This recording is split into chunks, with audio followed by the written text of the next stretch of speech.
Hello, welcome to UZREPORT.NEWS. I'm Bahram Gaffarov, and here are our top news for today. US Secretary of State Mike Pompeo arrived in Uzbekistan. What are the goals of the US in our country?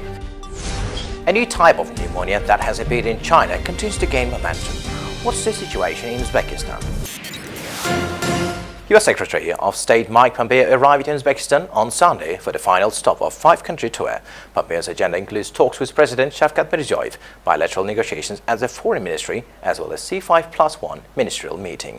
Prior to his arrival in Tashkent, Pompeo also met with the leadership of Uzbekistan's oil-rich neighbor, Kazakhstan. Abdulaziz Kamilov has described the talks as extremely productive. According to him, at the moment, the relations between the countries in this direction of policy do not have any problems. So, emphasis is placed on trade, economic, scientific, technical, cultural and humanitarian cooperation. Special attention during the meeting was paid to the review of the implementation of agreements reached during the official visit of the President Mirziyoyev to Washington in May 2018. Ladies and gentlemen, the US Secretary of State is our guest today.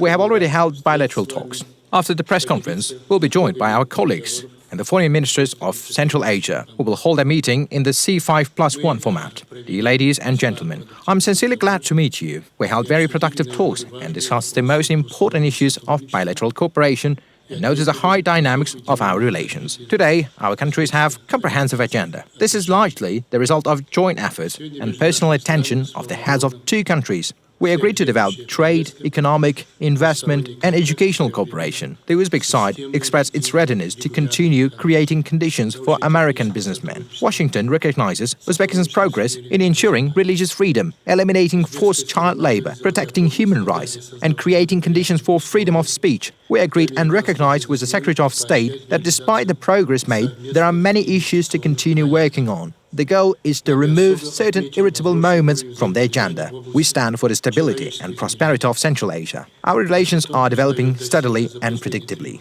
The US Secretary of State, Mike Pompeo, summed up the results of bilateral cooperation in recent years and told what Americans' main goals are in Uzbekistan and the entire Central Asia region as a whole. It's an exciting time to be here in Uzbekistan. Our two countries have a wonderful, rapidly growing partnership, thanks in large part to the leadership of President Mirziyoyev.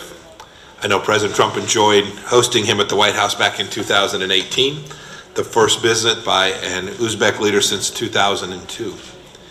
That visit launched a new era of strategic partnership between the United States and Uzbekistan. Based on my conversation with Foreign Minister Kamilov today, I am confident that our ties will continue to grow. Foreign Minister Kamilov and I started off by talking about Uzbekistan's reform agenda, which has already started to generate new foreign investments and jobs. We discussed ways, too, to further improve the business climate, strengthen the rule of law, and provide sustainable economic opportunities for all citizens all across Uzbekistan.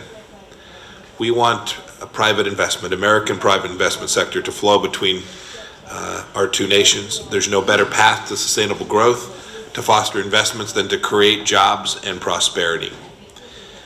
The United States government is also doing its part, helping Uzbekistan's reform path continue. In 2019, we committed nearly $100 million to bolster the rule of law, education, English language training, support for small businesses and entrepreneurs, and other forms of assistance. The Treasury Department will soon provide technical assistance on key financial sector and tax policy reforms. And I'm pleased to announce today that we are committing, pending congressional approval, $1 million in technical assistance to help Uzbekistan develop its capital markets, in addition to other efforts to promote financial reforms. We do all of this because America is a true partner with our friends here in Uzbekistan. We also had the opportunity to discuss security cooperation. I thank my counterparts for their ongoing efforts to support peace and reconciliation in Afghanistan. In this regard, I'm pleased to announce the United States will provide $1 million in assistance to increase trade and connectivity between Uzbekistan and Afghanistan. Stronger ties between Uzbekistan and Afghanistan will support peace and prosperity, not only here and in Afghanistan, but for all of South Central Asia and beyond. And Uzbekistan also deserves praise for its progress on human rights issues. It is expanding space for civil society, addressing forced labor issues, and loosening restrictions on the media, just to name a few. We look forward to further progress in these areas and others, especially in aggressively investigating and prosecuting human trafficking. And on a subject of great importance to me personally, we're supportive of Uzbekistan's progress on religious freedom. That includes the government's recent registration of several minority faith churches. We look forward to seeing soon the registration of other churches that have applied as well. Where religious freedom is protected, peace and prosperity flourish. Foreign Minister and I think are both looking forward to our meeting later today with our counterparts in the C5+1 format, especially since the Trump administration is preparing to release its new Central Asia strategy. It reinforces our commitment to sovereign, stable, and prosperous Central Asia that is free to pursue its interests on its own terms with partners of its choosing. Agreements were reached to intensify joint work on providing practical assistance to Afghanistan and connecting this country to the trade, economic and transport communications of Central Asia. Our international policy is based on building good neighborly relations in the region. Secondly, we will never take any action to the detriment of the interests of Uzbekistan itself. Thirdly, I want to reiterate that we want to see the Central Asian region as a region of development and prosperity as well as stability. We don't really want to feel undesirable political consequences due to rivalry in our region between major powers. It's no secret that Central Asian region is one of interest to such global giants as Russia, China and America. A journalist asked, what exactly is the difference between policy of the United States and the rest? What do they want? Whenever we speak to countries around the world, we want to make sure that we're doing what the people of those countries want. We know that Uzbekistan people want a good, balanced relationship. They have long borders. They sit in a region where China and Russia are both present. But what we want them to do, and what America is here to do, is to support their capacity to make good decisions, to have transparent rule of law investments be present. We want American companies to have opportunities to continue to create wealth, opportunity, jobs for people here in Uzbekistan. We want their political reforms to support that as well, so that they can have the independence and sovereignty that they want, so that they're doing what the people of this country want and not what any other nation might want. So our task is very clear, to be here as a great bilateral partner, to work both bilaterally and multilaterally to deliver to them the processes and reforms here that this president has made tremendous progress on. We remind them constantly that when other nations come to participate in these countries, if they'll participate by those same set of rules of transparency and openness, doing real market transactions, not state-sponsored, politically driven transactions, we welcome that competition anywhere in the world. And we're confident, even from our discussions today, I leave here more confident that our bilateral relationship will continue to grow because of the good things that happen when our two countries work closely together. The U.S. Secretary of State took part in the ministerial meeting in the Central Asia and the U.S. C5+1 format. Foreign ministers of the Republic of Kazakhstan, the Kyrgyz Republic, the Republic of Tajikistan and Turkmenistan also attended the meeting. The foreign ministers discussed issues of developing cooperation between Central Asian countries and the United States. Mike Pompeo noted that the administration of Donald Trump is preparing to announce a new strategy for Central Asia, affirming its commitment to a sovereign, stable, prosperous Central Asia that can pursue its interests on its own terms. The new format of interaction called C5+1 was established in September 2015. Its main goal is to discuss regional issues. Australian traveller website in its latest article has revealed the world's fastest growing tourist destinations. The article underlines the emergence of Central Asia in the world tourist map. It praises the soar in the number of tourist arrivals in Uzbekistan up to 27.3% in 2019. The trend is a testament to the benefits of cutting red tape. Uzbekistan, for example, introduced visa-free entry for stays up to 30 days for citizens of 45 countries, including Australia, a year ago, the article says. Our next story is about global problem, coronavirus. A new type of pneumonia that has appeared in China continues to gain momentum. In addition to China, cases have already been detected in 23 countries. What about security ensured in Uzbekistan? Pursuant to presidential order, government commission has been established to deal with the return of citizens of Republic from China and prevent the spread of coronavirus in the country. However, there are a number of questions that we try to get from representatives of the Ministry of Health of Uzbekistan. Hozirda reyslarım bor. At the moment, we still have some flights from China, but their number has been reduced. In this direction, we work together with State Tourism Committee of Uzbekistan, the Chamber of Commerce and other organizations. We provide detailed information about the situation, regime and possible danger in China for our citizens and entrepreneurs who are going to this country. In view of this, the number of people willing to go there has decreased dramatically. Our compatriots, including students who are in China, want to return to their homeland. Those who don't have the health problems are taken home. According to the head of agency, each flight arriving at the airport is inspected separately. Sanitation workers engaged at the airport check the temperature of each passenger on board of the plane. It doesn't matter whatever country they have come from. In addition, repeated passage through the thermal camera is also provided in waiting room before leaving the airport. Thermal cameras only detect those with high temperatures. At the same time, incubation period of coronavirus is about 14 days. We contacted a spokesperson of the Ministry of Health and asked about the measures being taken. Together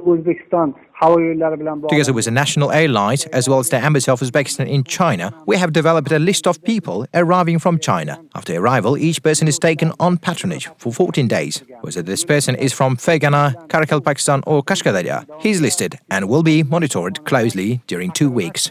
A spokesperson for the ministry also provided information about the treatment of the disease and for whom the virus is most dangerous.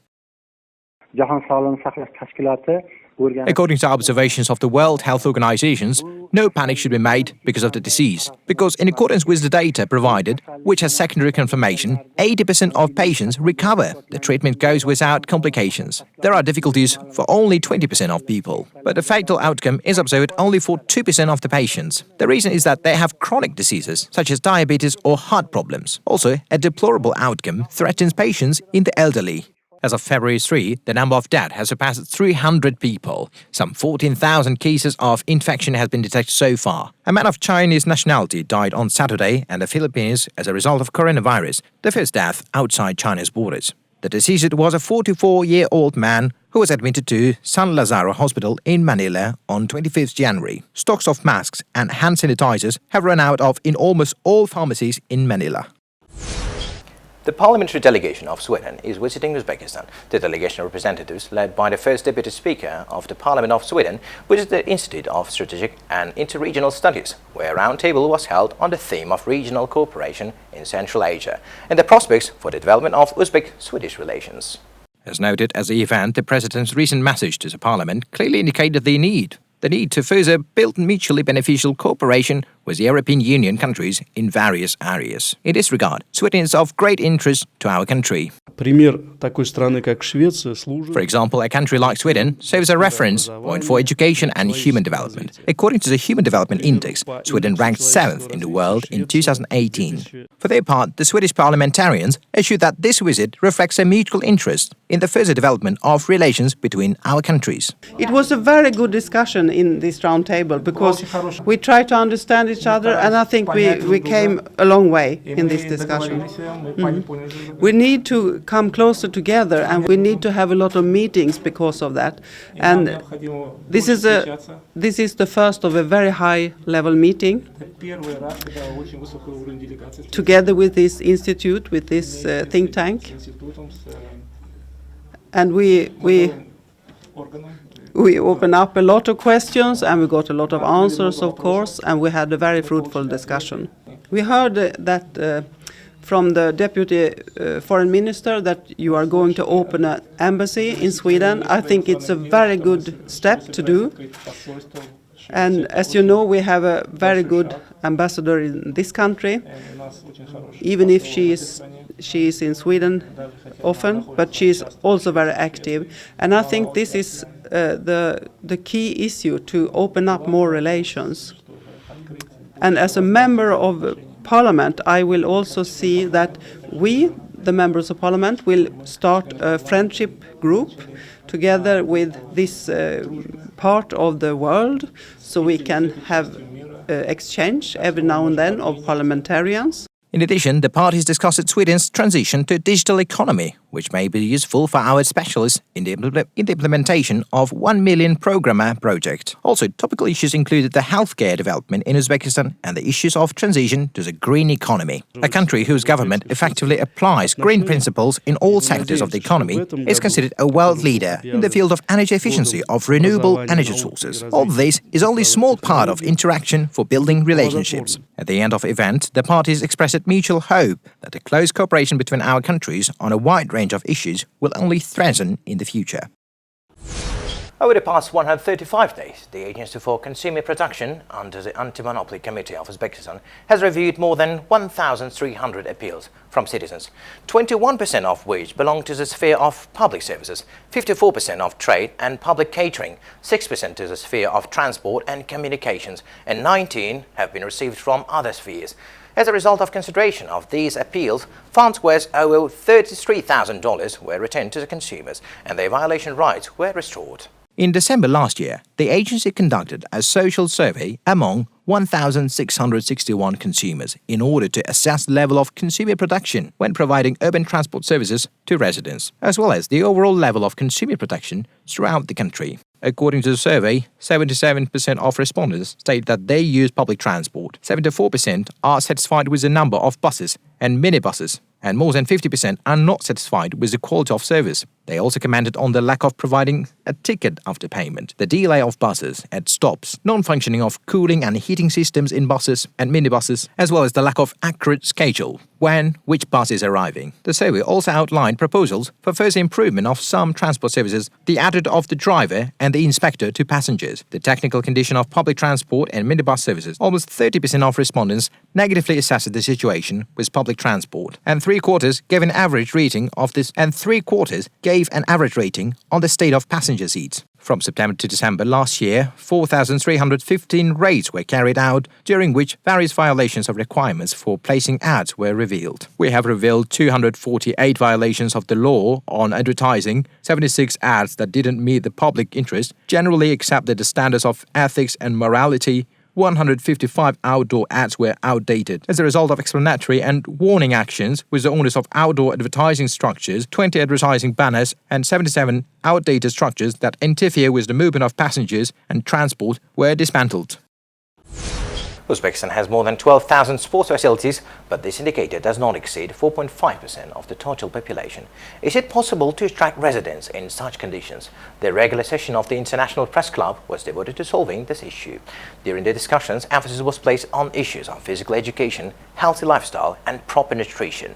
Representatives of the Ministry of Physical Culture and Sport, who plan to develop the sports industry this year, answered the questions in detail. Participants of the meeting highlighted the lack of involvement of youth in sport, even though the government is taking measures to develop physical culture and sport. So, what's the main problem? According to the Minister of Physical Culture and Sports, the main problem is lack of sports facilities. So, what's being done to solve the problem?